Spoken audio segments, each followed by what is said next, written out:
En Vivir con Salud fomentamos estilos de vida saludables. Abril es el mes de concientización sobre el Parkinson y nos unimos a la campaña educativa de AbbVie para orientar sobre la enfermedad de Parkinson, que es la segunda enfermedad neurodegenerativa más frecuente. El Parkinson es lentamente progresiva. Es una afección neurodegenerativa en la cual se depositan proteínas en algunas células del cerebro, provocando que mueran.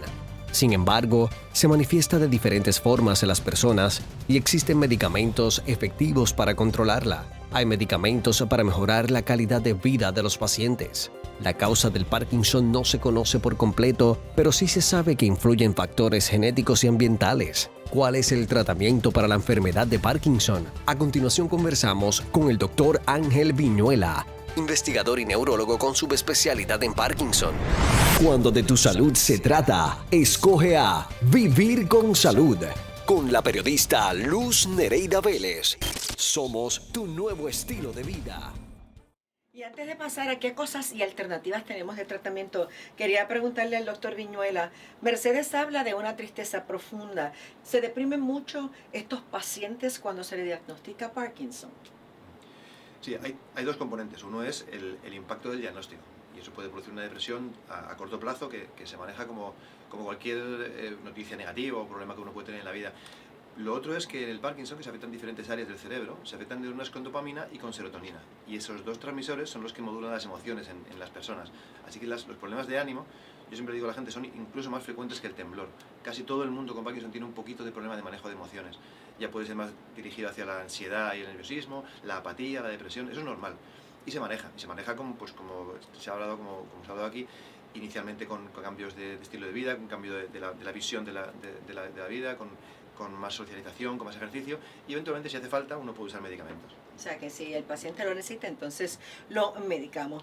No hay una cura para el Parkinson, o sea, una vez se diagnostica, es una condición que vamos a tener por el resto de nuestra vida. Sí, pero cuando la gente me dice esto, los pacientes, yo les pregunto a los pacientes, bueno, dígame usted qué enfermedad conoce que se cura. Y entonces realmente, lo que se cura en la medicina en general, suele ser algo que se puede operar y se puede quitar, una masa de grasa o algo así, o una infección. Pero la mayoría de las enfermedades que conocemos, con las que vivimos todos los días, la presión, la hipertensión, la hipercolesterolemia, el hipotiroidismo, la diabetes, son enfermedades que no se curan, se tratan. La diferencia en el Parkinson es que es una enfermedad que es lentamente progresiva. Pero la clave es el lentamente. Es más lentamente progresiva de lo que la gente piensa.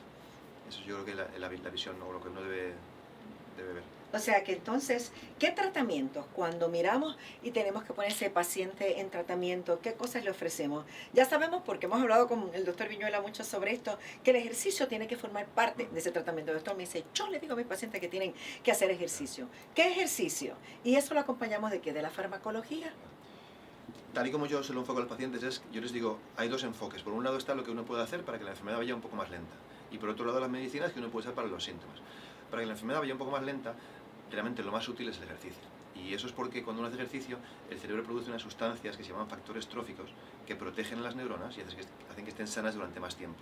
Y además, el área motora del cerebro, que es la que se estimula cuando uno está moviéndose, cuando se estimula, pues recluta o recoge más sangre para tener más función, y eso, digamos, que limpia un poco los productos de la oxidación, del metabolismo del cerebro, y también protege a las neuronas. O sea que el ejercicio indirectamente hace que la enfermedad evolucione un poquito más lenta, aparte de que tiene muchos más beneficios. Después están las medicinas. Como hablábamos antes, el Parkinson afecta a diferentes áreas del cerebro, y entonces las medicinas se usan para suplir la función de ese área del cerebro afectada. Lo que pasa es que un área muy importante es el área que tiene células con dopamina, que cuando se alteran producen los síntomas de movimiento.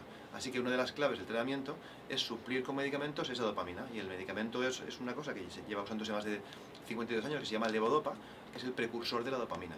Hay muchas más medicinas, pero todo gira en torno a este medicamento, que uno lo toma, llega al cerebro, se metaboliza, se convierte en dopamina, y entonces suple a las neuronas que se han perdido con dopamina. Y eso me imagino que como todo viene en distintas dosis, y dependiendo quizás de la severidad de la condición, entonces la dosis que le vamos a dar al paciente. Claro, la dopamina mejora mucho los síntomas de Parkinson, y lo mejora mucho durante muchos años. El inicio, no hay una dosis mínima ni una dosis máxima establecidas fijas. Hay un protocolo en general para iniciar la medicina lentamente, para que el paciente la vaya tolerando, y entonces uno toma la pastilla inicialmente 3 veces al día, y eso está así durante un tiempo. Con el tiempo van ocurriendo diferentes cosas. Por un lado, aparecen otros síntomas que pueden no estar relacionados con la dopamina, por ejemplo la depresión, o por ejemplo los problemas de sueño, o pues, lo que hablábamos de los problemas del habla, y eso requieren diferentes tratamientos. Pero los síntomas relacionados con el movimiento que mejoran con dopamina puede ocurrir que requieran con el tiempo un poquito más de dosis, de dos formas: más cantidad de medicamento en cada dosis, o dosis un poquito más juntas porque la medicina se va cortando en su duración. Sabemos que ha habido muchos avances en lo que a la farmacología se refiere, quizás por los últimos 10 años. En el caso de Parkinson, hoy hay muchos inyectables para muchas condiciones que lo que hacen es frenar esas progresiones de las enfermedades. Con el Parkinson no ha habido nada nuevo que podamos decir que detenga, que frene la progresión de la enfermedad. En cuanto a frenar la progresión, no, y el problema grande era que para poder probar una medicina y demostrar que cambia el curso de una enfermedad que es lentamente progresiva y que el cambio de un año para otro en el cerebro puede ser muy pequeño, hace falta tener algún biomarcador, una sustancia pues como el PSA en la próstata, o marcadores que se usan para el cáncer, que uno pueda medir en miligramos o en microgramos y ver cómo va avanzando. Como esto falta en el Parkinson, muchos de los estudios que se han hecho para probar medicinas que se suponía que podían mejorar o disminuir la velocidad de evolución, no se podía demostrar la diferencia porque lo que se hacía era el examen físico del paciente. Pero en cuanto a esto, hace unos días, va a salir el artículo publicado en mayo, ha habido un gran avance en un proyecto liderado por la Michael J. Fox Foundation, que se llama PPMI, que han demostrado que sacando el líquido cefalorraquídeo por una punción lumbar, pueden demostrar la presencia de una proteína que se llama alfa-sinucleína y que se agrega de una manera particular. Y ese test ha demostrado una sensibilidad y una especificidad muy alta, y es muy probable que se pueda usar como marcador, y de esa manera que podamos ensayar muchas medicinas que en principio parece que pueden ser útiles para enlentecer la evolución de la enfermedad y probar que realmente funcionan. O sea que yo creo que hay mucha esperanza en ese sentido. O sea que quizás en los próximos años podamos tener algún medicamento que pueda entonces decirse que pone un detente al Parkinson, y entonces estos pacientes así de esa manera no ven esa progresión de la enfermedad ni ese deterioro tan marcado con los años. Claro, porque lo que pasa es que cuando hablamos de esta investigación, que no tenemos nada que salga, pero hay mucha investigación en diferentes ámbitos que se va sumando, y a esto que decía se suma que la patología, o lo que llamamos los médicos la patofisiología, de cómo se genera la enfermedad y cómo va evolucionando, del Parkinson se conoce mucho más ahora que antes, y esta alfa-sinucleína tiene un papel muy importante y se conoce cómo se transmite y cómo va cambiando en el cerebro, y todo eso junto va a ayudar.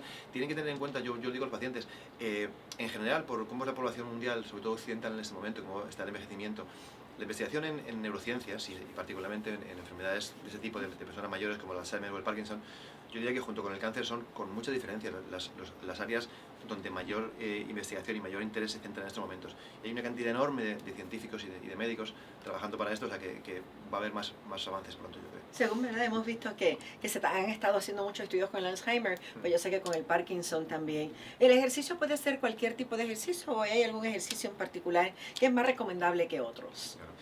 Ha habido muchos estudios demostrando el beneficio del ejercicio, siempre comparándolo con no hacerlo, nunca uno comparado con el otro. Así que no se sabe si realmente hay uno mejor que otro, se piensa que en principio todos son buenos. Hay algunas particularidades, por ejemplo, el caminar es un síntoma de Parkinson, uno tiene problemas para caminar y problemas de equilibrio, así que caminar en sí es un ejercicio que además trata un síntoma en particular, así que es un ejercicio particularmente bueno. Hablamos de la pérdida de peso. El Parkinson no puede perder peso, y en las personas mayores uno pierde masa muscular, así que levantar un poquito de pesas ayuda a mantener la masa muscular y a mantener el peso. Aparte de eso, lo que yo le digo a mis pacientes, el mejor ejercicio para un paciente es el ejercicio que más posibilidades tenga de mantener a largo plazo, porque le guste, porque lo pueda meter en su rutina. Esa es la clave. No importa que sea hacer un poquito de aeróbic, que sea caminar, nadar, montar en bicicleta estacionaria, lo que quiera. El asunto es que sea algo con el que pueda meter en su vida diaria y pueda hacerlo durante años, que esa es la clave. ¿Y el único medicamento fue el que usted mencionó, el que se usa para Parkinson, o hacemos combinaciones? No, hay muchas medicinas. La levodopa es la base, sobre todo para los problemas de movimiento, pero hay muchas medicinas para esos problemas también que tienen que ver con la acetilcolina, con otros transmisores. Hay muchas formas de levodopa que se liberan de diferentes maneras. Hay administraciones ahora inhaladas, hay sublinguales, eventualmente pronto llegarán posiblemente aplicaciones en la piel. Y hay otras medicinas, y luego también hay muchas medicinas que tratan otros síntomas. Por ejemplo, un problema grande en el Parkinson hace tiempo era que esas personas pueden tener alucinaciones, y las medicinas que había para las alucinaciones empeoraban los movimientos, y salió hace unos años una medicina que mejoraba esto. El estreñimiento, lo mismo, pues es un problema grave y lentamente van saliendo más medicinas para mejorar este problema. O sea que la cantidad de medicinas que uno tiene para tratar al paciente de Parkinson es bastante grande, Y siempre cualquier síntoma que tenga el paciente, aunque no le parezca relacionado con la enfermedad, debe comentarlo al médico porque es bastante probable que sí sea relacionado con el Parkinson y es posible que haya un tratamiento que se pueda utilizar para él. O sea que el armamentario que tienen ustedes los médicos que trabajan con esta condición es bastante amplio para poder ayudar al paciente. Sí, y en Puerto Rico, salvo un par de medicinas que, bueno, tienen una ventaja adicional, tal vez leve, la inmensa mayoría de medicamentos y terapias y cirugías y tratamientos disponibles para el Parkinson en el mundo en general están disponibles en Puerto Rico. Le agradezco al doctor Ángel Viñuela por haberme acompañado en la mañana de hoy, a Mercedes por haber traído su testimonio y mil gracias, doctor, por todo lo que hace. Muchas gracias a ustedes y gracias por enfocar un poquito la atención en el Parkinson, que es muy importante para los pacientes y para los familiares que tienen esa Que enfermedad. lo que resta de domingo lo pase bonito y nosotros nos vamos a la pausa. Cuando de tu salud se trata, escoge lo mejor. Vivir con salud. Con la periodista Luz Nereida Vélez. Regresamos en breve.